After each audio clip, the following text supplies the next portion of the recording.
Okay, I guess I'll start. Of course, splitting the series with Northern Michigan, winning game number one, something you guys haven't done at all last season. So, kind of, what was the mentality as you guys were either after game one, and then of course making the trip back home? Yeah, we felt really good after game one.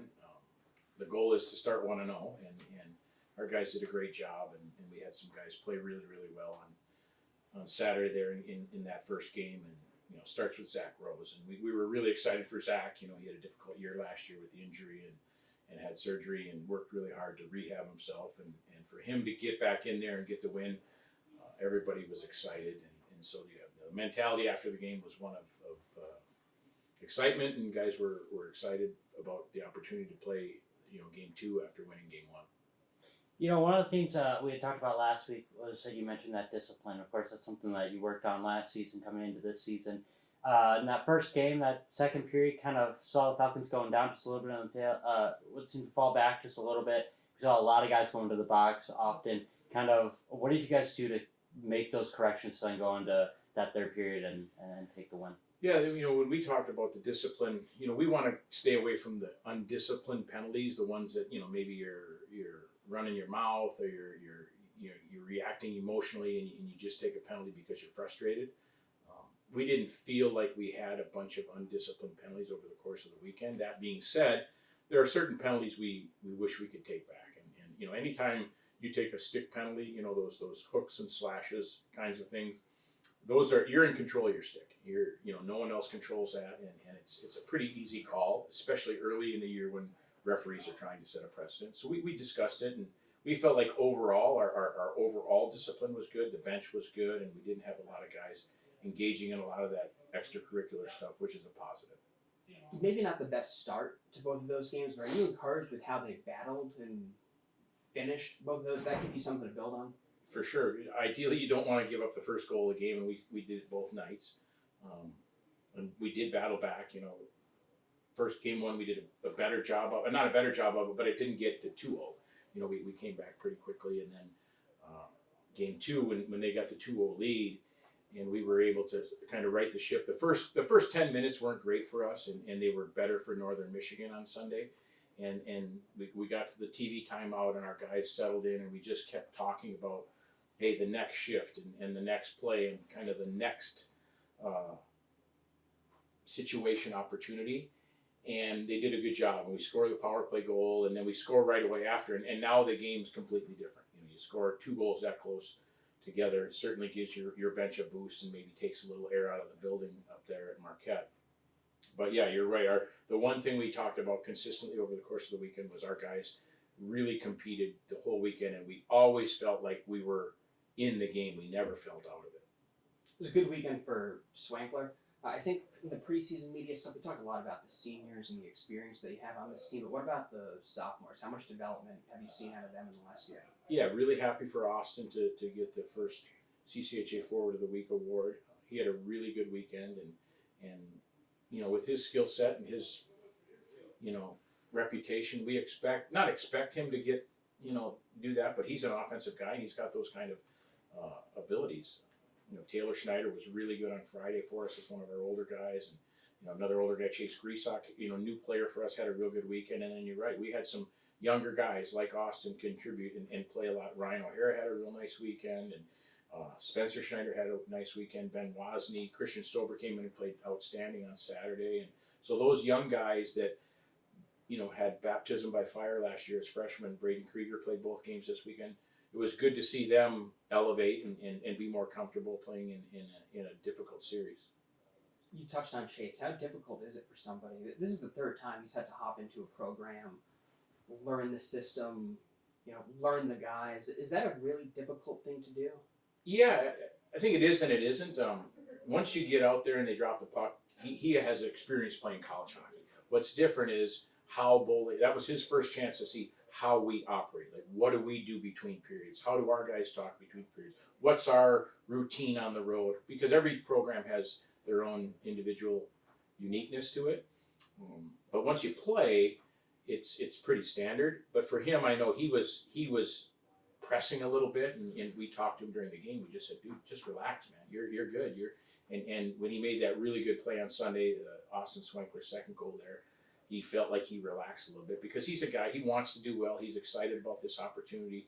He's like Austin is a guy who's always been involved in offense in his college career. And so he wants to be that guy. We felt like he was just getting a little anxious, and he settled in, and we believe he's going to do a lot of really good things for us. But it is difficult, especially the first weekend. Explain the series between both of the goalies. What do you like seeing from Rose and Stover? Well, first of all, we like seeing Zach be healthy and back to the Zach Rose we expect. He did a couple of things in that game that maybe went unnoticed if you were watching it online.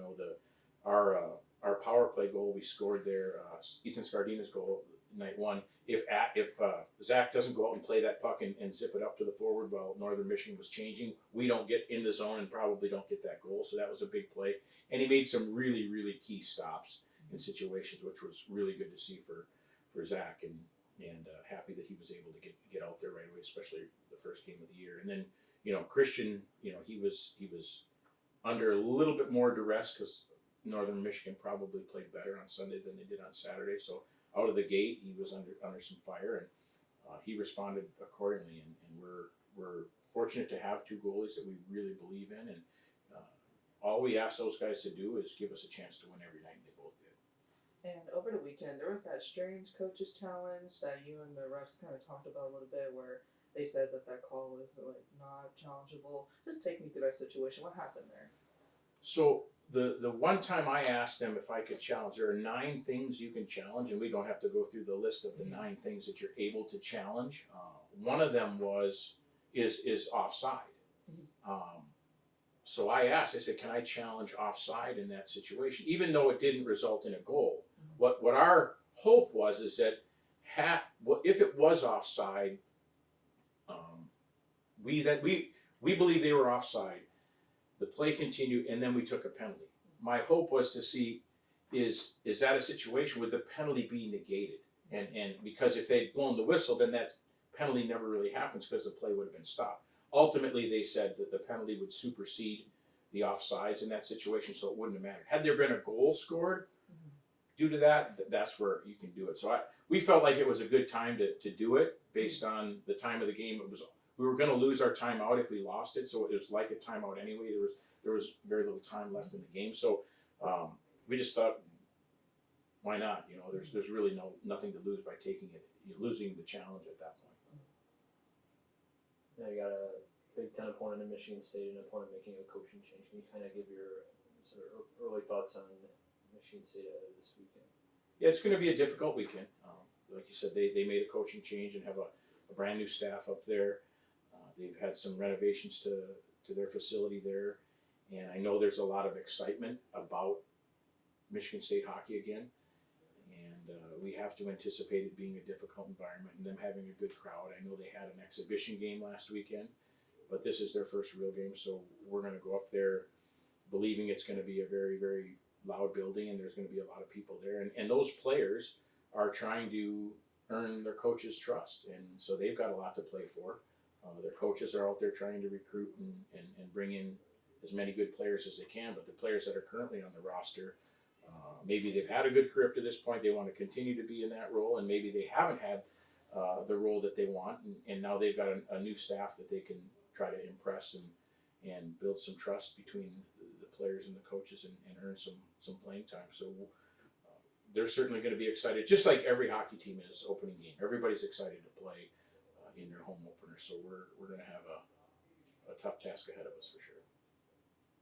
During last week's exhibition game for Michigan State, they ended up scoring 3 goals within about 4 minutes during that second period, and you're looking at a team that's looking to come out very fast up, starting up front in that start of that game. How are you anticipating to kind of be prepared for that and get the team ready for a fast, aggressive team like that? Yeah, I think it's just making sure you're ready to go when they drop the puck there the first period. We can't get caught on our heels and be surprised by anything. We can't be surprised by a big crowd. We can't be surprised by a team that's emotionally engaged in the game. We can't be surprised by a team that's going to play hard. We have to expect that.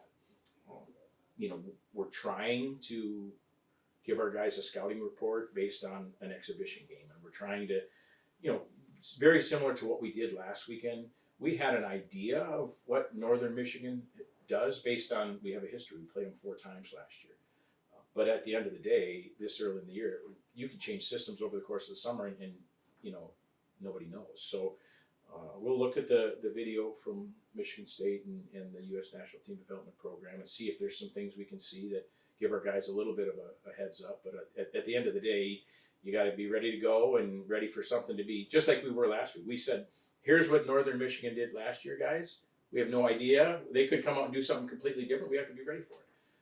And for us, to play 2 games that mattered certainly gives us some tape to evaluate our own players and our own systems and some things in areas where we need to get better. Because as happy as we are with the weekend and taking 4 out of 6 points in a league series, we know this is a long year and we've got a lot of growth in front of us. And so our goal is to continue to improve. And so it's an exciting time, but there's a lot of learning and a lot of moving pieces to everybody at this point in the year. Anything on the Zoom? Peter, Kevin? Yeah, Coach, I noticed, I was looking at the stats and I saw that you guys had 43 block shots in the first 2 games, which is tremendous. And I see that you were led by Vanell and Beatley, who had 6 and 5 respectively. What does that do to your team's morale, seeing guys come in new to the program and selling out defensively like that?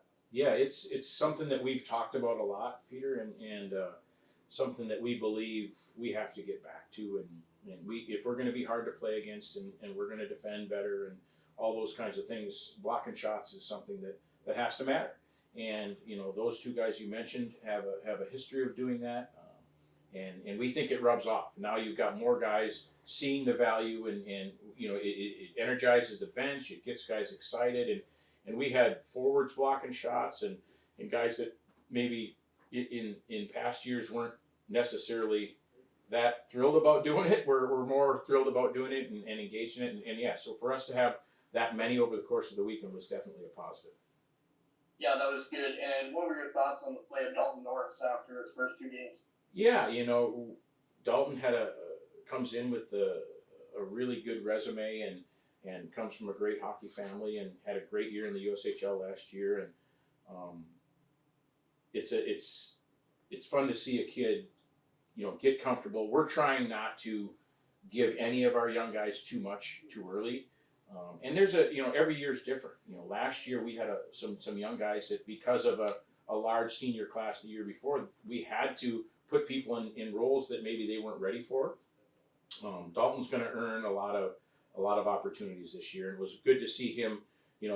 His level of comfort from game 1 to game 2, you could see it happen right before your eyes. I mean, he made 2 really nice plays on Sunday that ended up in goals, so it was good to see him, because he's very, very natural with the puck on his stick and does some really positive things there. He's got a real high hockey IQ, and so to see Dalton get rewarded on that side of it is always fun, because everybody likes to see their name on the score sheet, right?